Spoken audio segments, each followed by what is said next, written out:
વડોદરાના દશામા તળાવ પાસે ગુજરાત હાઉસિંગ બોર્ડ દ્વારા દિવાલ બનાવવામાં આવી રહી છે, તેની સ્થાનિકોએ વિરોધ કર્યો છે।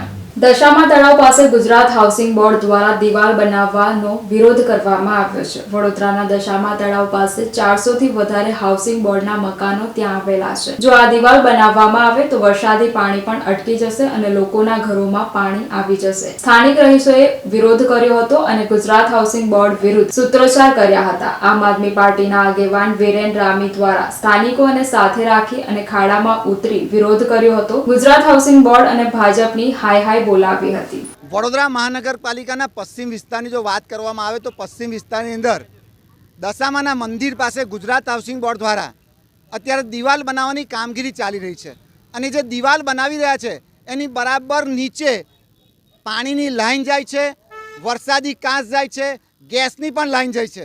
હવે અમારો માંગ એ હતી કે આ જે તમે અત્યારે થોડાક સમય પહેલાં જ આ રોડ બનાવવામાં આવ્યો ત્યારે કોર્પોરેશનના અધિકારીઓને ખબર નથી કે હાઉસિંગ બોર્ડની જગ્યા છે અને હાઉસિંગ બોર્ડની જગ્યા છે તો આ બધી જ સુવિધાઓ તમે કયા હિસાબમાં નાખી જ્યારે તમને ખબર હતી કે 18 મીટરની રોડ લાઇનની અંદર જાય છે, પરંતુ આજે ગુજરાત હાઉસિંગ બોર્ડની જે તાનાશાહી છે એ ધારાસભ્યને પણ નથી ગાંઠતા। ધારાસભ્યએ પણ આ બાબતની જ્યારે રજૂઆત કરી ત્યારે ધારાસભ્યને પણ મને લાગે છે કે એમનું પણ નથી ઉપજ્યું। એટલે મારી સ્પષ્ટ માંગ છે કે આજે અમે જન આંદોલન પર નીકળ્યા છે।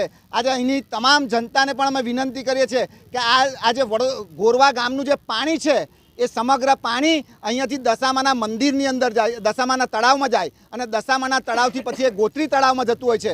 પરંતુ અત્યારે જો આ દિવાલ કરવામાં આવશે તો અહીંના લગભગ 8 થી 10,000 જેટલા મકાનોની અંદર આ વરસાદી પાણી ઘૂસી જશે અને એની સમગ્ર જવાબદારી એ ગુજરાત હાઉસિંગ બોર્ડ અને વડોદરા મહાનગરપાલિકાની રહેશે એવી અમારી સ્પષ્ટ માંગ છે। અને ધારાસભ્યને પણ આમાં, કારણ કે આ ગુજરાત સરકારનો વિષય છે માટે ધારાસભ્ય જ્યારે અહીંના કાઉન્સિલર હોય ત્યારે અમારી સ્પષ્ટ ધારાસભ્યને પણ વિનંતી છે કે તાત્કાલિક અસરથી આને 10 ફૂટ પાછળ લેવામાં આવે અને જો નહીં લેવામાં આવે તો આગામી દિવસે ધારાસભ્યની પણ ઓફિસમાં અમે જઈ અને વિરોધ પ્રદર્શન કરીશું। અમે દશામા મંદિર આગળ ઝૂંપડપટ્ટીમાં રહીએ છીએ। અમને આ કોર્ટ બનાવે છે, સરકાર રસ્તો આપતી નથી તો અમારે ક્યાં થઈને જવા ખાડા કર્યા છે એની અંદર નાખી દો અમને। અમે પ્રજા અહીંયા રહીએ છીએ આટલા વર્ષોથી તો અમે ક્યાં જઈશું? એ મારો વિરોધ છે।